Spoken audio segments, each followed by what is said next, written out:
اللہ تعالیٰ نے فرمایا سورہ رعد میں ان اللہ لا یغیر ما بقوم حتی یغیروا ما بانفسہم، کسی قوم کی حالت اللہ نہیں بدلتا جب تک کہ وہ اپنے اندر اپنے نفس کی حالت کو نہیں بدلیں گے۔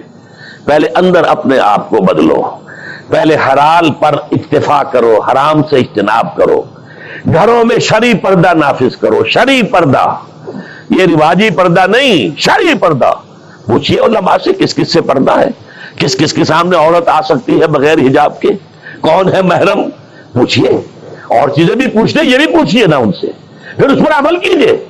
اگر آپ اپنے گھر کے اندر پردہ نافذ نہیں کرتے اور شکوہ کرتے جی بڑی عریانی دنیا میں پھیل رہی ہے، تو آپ کو شکوہ کرنے کا حق نہیں۔ عریانی ہے، بے حجابی ہے، بے پردگی ہے، فحاشی ہے، پھیل رہی ہے، کیوں؟ ہم نے خود اپنے گھروں سے پردہ نکال دیا۔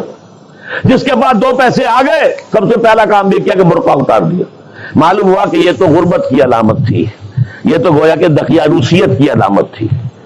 تو ہمیں یہ سوچنا چاہیے، ہماری معاشرت، اب کسی نے قانون تو ہمارے اوپر نافذ نہیں کیا ہے کہ عورتیں پردہ نہ کریں، اللہ کا شکر ہے آج تک پاکستان میں تو ایسا نہیں ہوا ہے۔ مسلمان ملک ایک ترکی بھی ہے، وہاں عورت اپنا سر بھی نہیں ڈھانپ سکتی۔ آپ کو اپنے اخبار میں آپ نے پڑھا ہوگا، ایک ممبر آف پارلیمنٹ ان کی آ گئی تھی کہ جس نے صرف سر ڈھانپا ہوا تھا، سکارف رکھا ہوا تھا سر پر، اس جرم کی پاداش میں اس کی وہ اسمبلی کی ممبرشپ بھی گئی اور ترکی کی سٹیزن شپ بھی گئی۔ ہمارے ہاں تو نہیں، جس گھر سے بھی پردہ نکلا ہے اپنی مرضی سے نکلا ہے، جس نے بھی چھوڑا ہے اپنے ارادے سے چھوڑا ہے، کسی نے آپ پر لازم نہیں کیا۔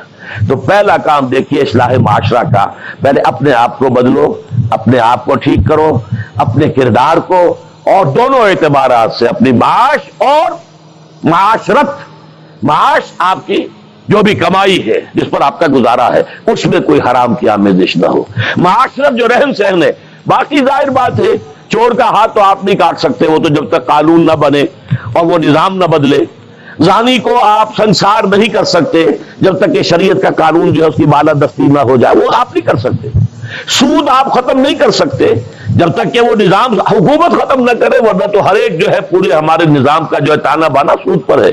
لیکن خود تو اپنے آپ کو بچا سکتے ہو، ڈائریکٹ انوالومنٹ تو نہ ہو سود میں، خود تو سود پر قرض نہ لو، خود تو اپنی بچت وہاں رکھ کر اس پر سود نہ کھاؤ، اور فکس ڈپازٹ رکھ کر جو ہے سود نہ کھاؤ۔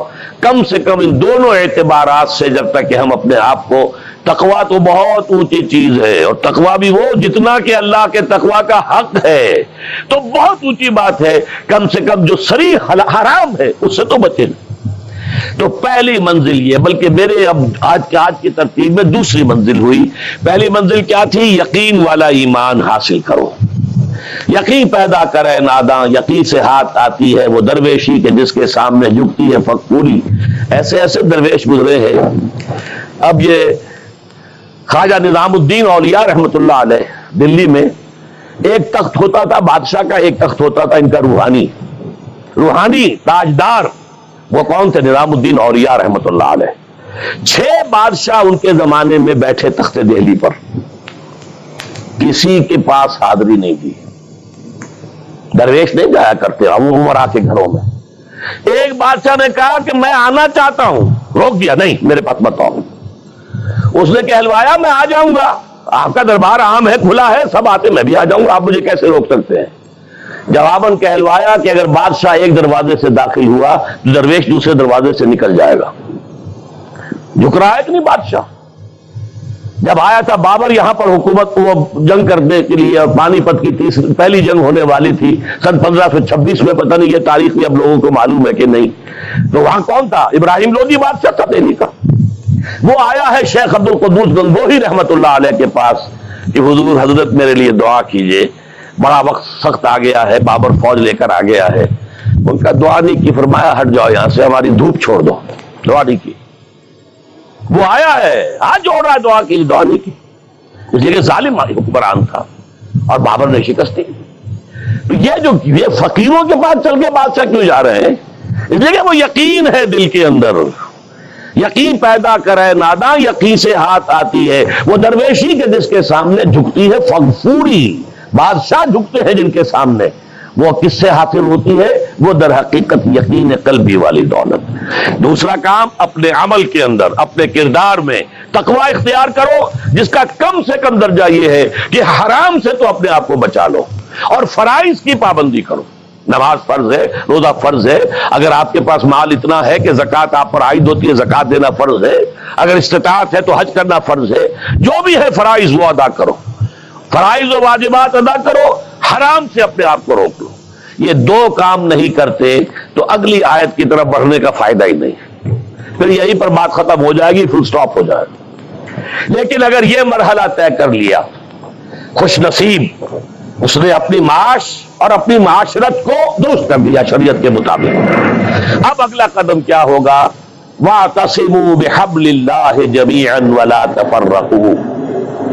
اب چونکہ تمہیں فرد سے آگے بڑھ کر ایک امت بننا ہے، دنیا میں انقلاب برپا کرنے کے لیے، اللہ کے دین کا بول بالا کرنے کے لیے، اللہ کے دین کو غالب کرنے کے لیے تمہیں تو فوج بننا ہے، خدائی فوجدار بننا ہے، لہذا تمہیں جڑنا ہوگا نا۔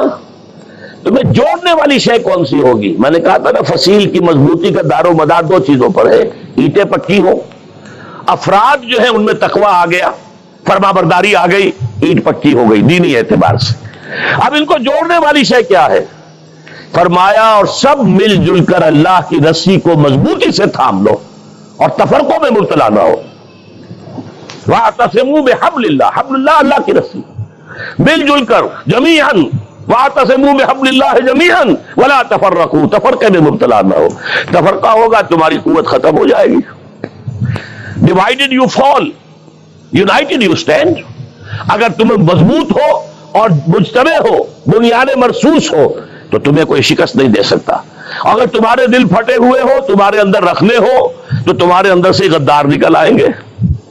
جیسے کہ آپ کو معلوم ہے کہ انگریز جو آیا ہے ہندوستان میں، بنگال میں غداری ہوئی، میر جعفر نے غداری کی، اس لیے بنگال میں پلاسی کی جنگ میں فتح ہوئی لارڈ کلائیو کو۔ دکن میں ہمارا آخری تیر جسے کہا اقبال نے، ترکشے مارا خدنگ آخری، ٹیپو سلطان آخری چٹان تھی ہندوستان کے اندر، اور وہ بھی ایک غدار کی وجہ سے۔ جعفر از بنگال و صادق از دکن، ننگے آدم ننگے دی ننگے وطن، تھے کون؟ مسلمان تھے۔ لیکن یہ کہ اگر آپس میں تفرقہ ہے، آپ کے تفرقے کو دشمن استعمال کرے گا، آپ کو آپس میں ٹکرائے گا، ایک کے مقابلے میں دوسری کی مدد کرے گا، کبھی دوسرے کے مقابلے میں آپ کی مدد کرے گا۔